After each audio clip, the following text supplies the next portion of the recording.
The Book of Job, Chapter 1. There was a man in the land of Uz whose name was Job.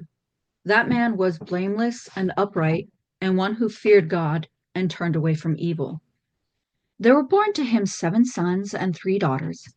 His possessions also were 7,000 sheep, 3,000 camels, 500 yoke of oxen, 500 female donkeys, and a very great household, so that this man was the greatest of all the children of the East. His sons went and held a feast in the house of each one on his birthday, and they sent and called for their 3 sisters to eat and drink with them. It was so, when the days of their feasting had run their course, that Job sent and sanctified them, and rose up early in the morning and offered burnt offerings according to the number of them all. For Job said, "It may be that my sons have sinned and renounced God in their hearts." Job did this continually. Now on the day when God's sons came to present themselves before Yahweh, Satan also came among them. Yahweh said to Satan, "Where have you come from?" Then Satan answered Yahweh and said, "From going back and forth in the earth and from walking up and down in it." Yahweh said to Satan, "Have you considered my servant Job? For there is no one like him in the earth, a blameless and upright man, one who fears God and turns away from evil." Then Satan answered Yahweh and said, "Does Job fear God for nothing? Haven't you made a hedge around him and around his house and around all that he has on every side? You have blessed the work of his hands, and his substance is increased in the land. But stretch out your hand now and touch all that he has, and he will renounce you to your face." Yahweh said to Satan, "Behold, all that he has is in your power. Only on himself don't stretch out your hand." So Satan went out from the presence of Yahweh. It fell on a day when his sons and his daughters were eating and drinking wine in their older brother's house, that a messenger came to Job and said, "The oxen were plowing and the donkeys feeding beside them, and the Sabeans attacked and took them away. Yes, they've killed the servants with the edge of the sword, and I alone have escaped to tell you." While he was still speaking, another also came and said, "The fire of God has fallen from the sky and has burned up the sheep and the servants and consumed them, and I alone have escaped to tell you." While he was still speaking, another also came and said, "The Chaldeans made 3 bands and have swept down on the camels and have taken them away, yes, and killed the servants with the edge of the sword, and I alone have escaped to tell you." While he was still speaking, there came also another and said, "Your sons and your daughters were eating and drinking wine in their oldest brother's house, and behold, there came a great wind from the wilderness and struck the 4 corners of the house, and it fell on the young men, and they are dead. I alone have escaped to tell you." Then Job arose and tore his robe and shaved his head and fell down on the ground and worshipped. He said, "Naked I came out of my mother's womb, and naked will I return there. Yahweh gave, and Yahweh has taken away. Blessed be Yahweh's name." In all this, Job didn't sin, nor charge God with wrongdoing. Job 2. Again, on the day when God's sons came to present themselves before Yahweh, Satan came also among them to present himself before Yahweh. Yahweh said to Satan, "Where have you come from?" Satan answered Yahweh and said, "From going back and forth in the earth and from walking up and down in it." Yahweh said to Satan, "Have you considered my servant Job? For there is no one like him in the earth, a blameless and an upright man, one who fears God and turns away from evil. He still maintains his integrity, although you incited me against him to ruin him without cause." Satan answered Yahweh and said, "Skin for skin. Yes, all that a man has, he will give for his life. But stretch out your hand now and touch his bone and his flesh, and he will renounce you to your face." Yahweh said to Satan, "Behold, he is in your hand. Only spare his life." So Satan went out from the presence of Yahweh and struck Job with painful sores from the sole of his foot to his head. He took for himself a potsherd to scrape himself with, and he sat among the ashes. Then his wife said to him, "Do you still maintain your integrity? Renounce God and die." But he said to her, "You speak as one of the foolish women would speak. What? Shall we receive good at the hand of God, and shall we not receive evil?" In all this, Job didn't sin with his lips. Now when Job's 3 friends heard of all this evil that had come on him, they each came from his own place: Eliphaz the Temanite, Bildad the Shunammite, and Zophar the Naamanite. And they made an appointment together to come and sympathize with him and to comfort him. When they lifted up their eyes from a distance and didn't recognize him, they raised their voices and wept, and they each tore his robe and sprinkled dust on their heads toward the sky.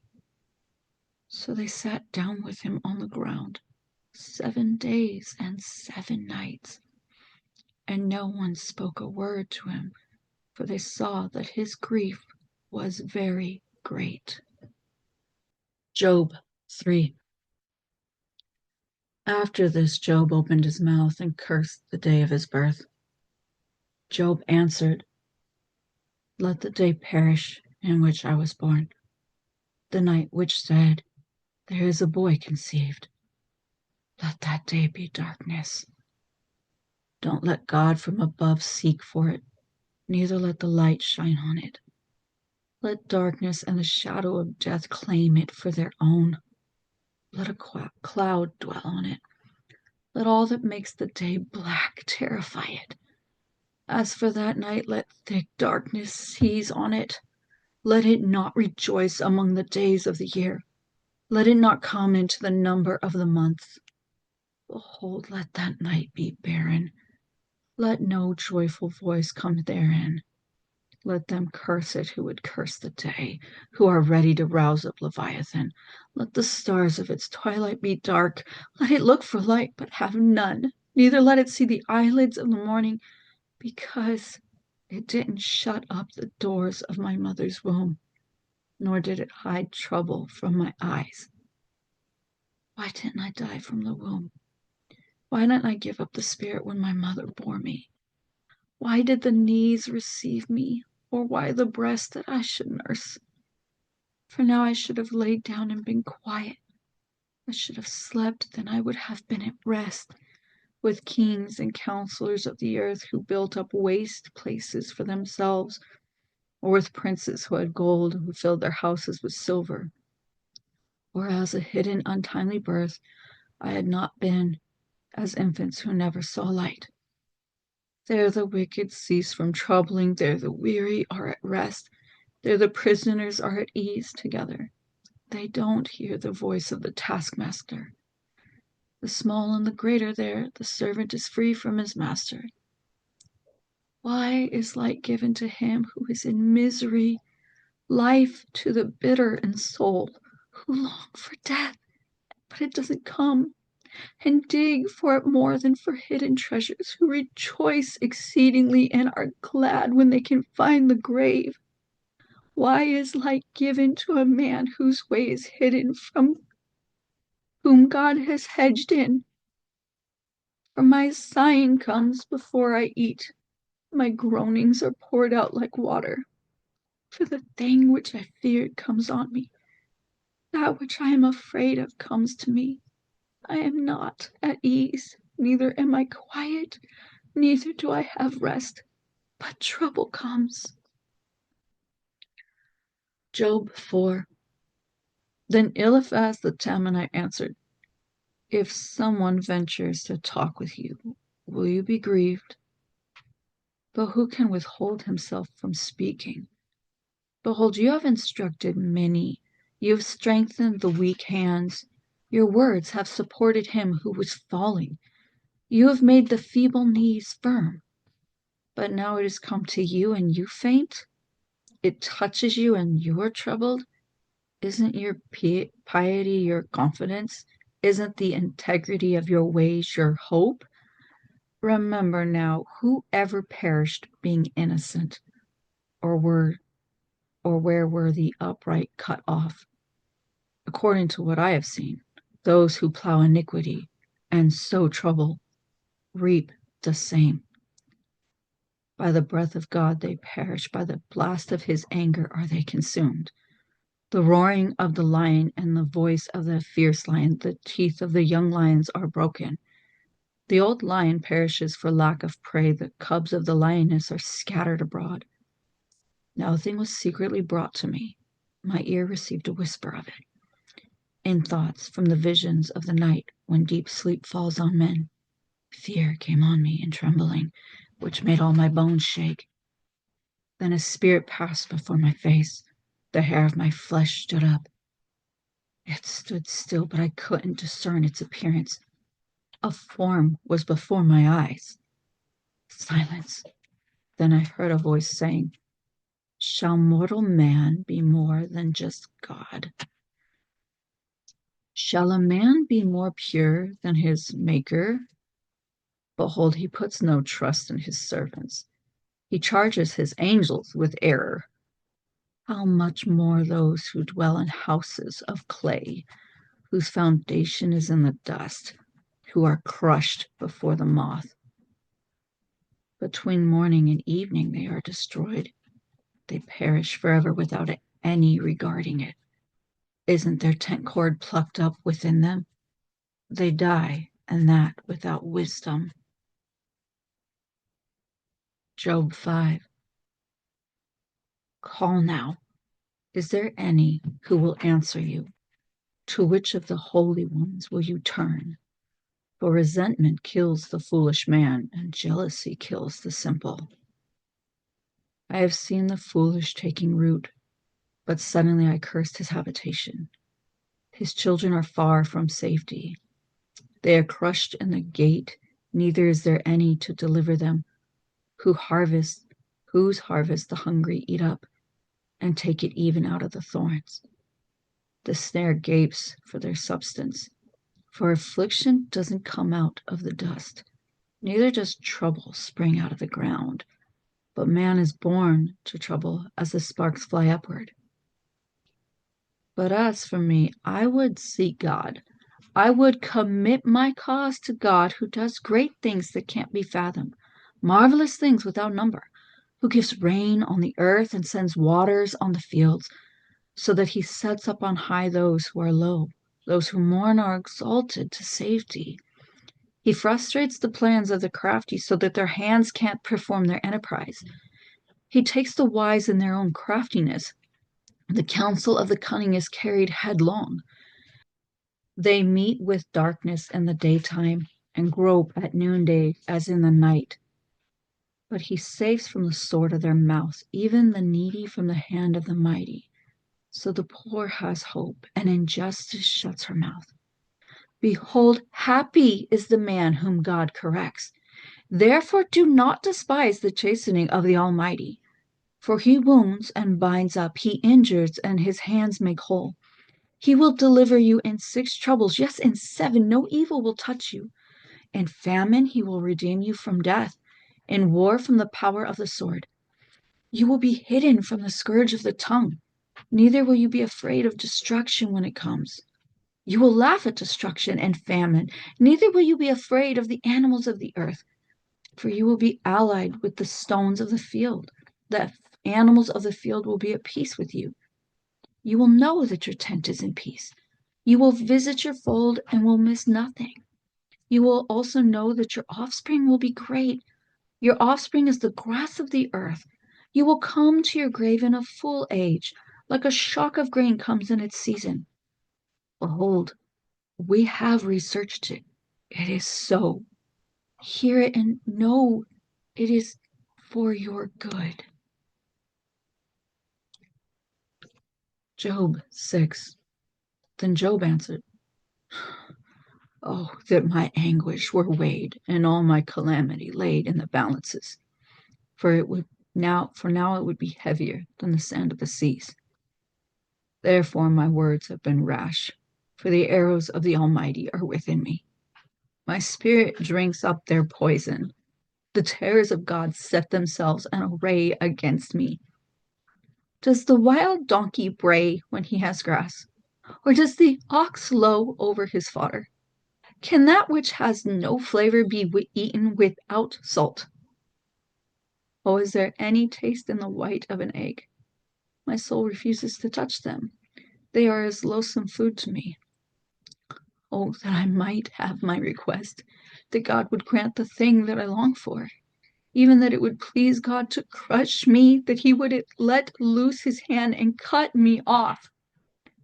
Let it still be my consolation. Yes, let me exult in pain that doesn't spare, that I have not denied the words of the Holy One.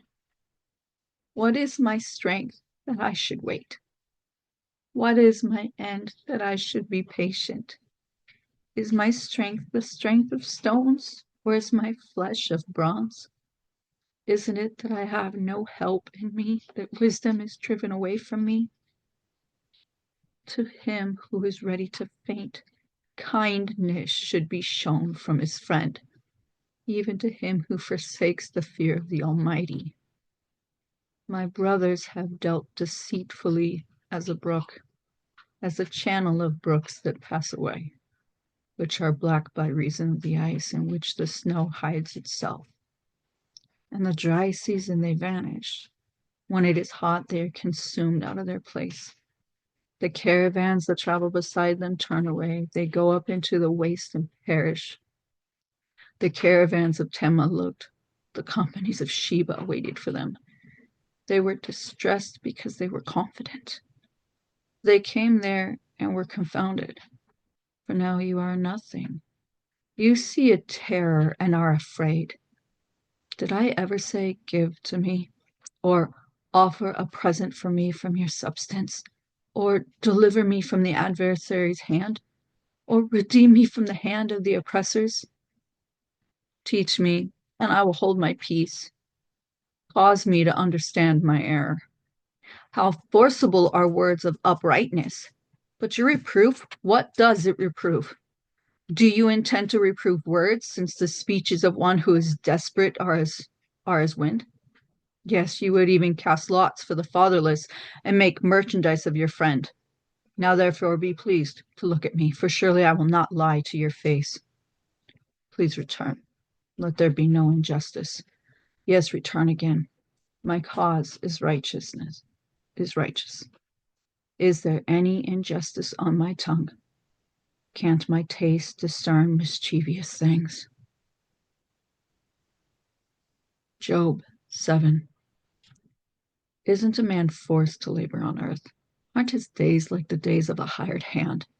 As a servant who earnestly desires the shadow, as a hireling who looks for his wages, so I am made to possess months of misery. Wearisome nights are appointed to me. When I lie down, I say, when will I arise and the night be gone? I toss and turn until the dawning of the day. My flesh is clothed with worms and clods of dust. My skin closes up and breaks out afresh. My days are swifter than a weaver's shuttle and are spent without hope. Oh, remember that my life is a breath. My eye will no more see good. The eye of him who sees me will see me no more. Your eyes will be on me, but I will not be. As the cloud is consumed and vanishes away, so he goes down to Sheol will come up no more.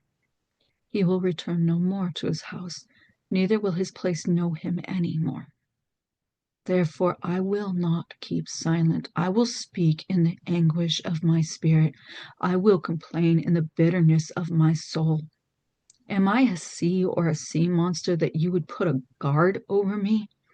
When I say my bed will comfort me, my couch will ease my complaint, then you scare me with dreams and terrify me through visions, so that my soul chooses strangling death rather than my bones.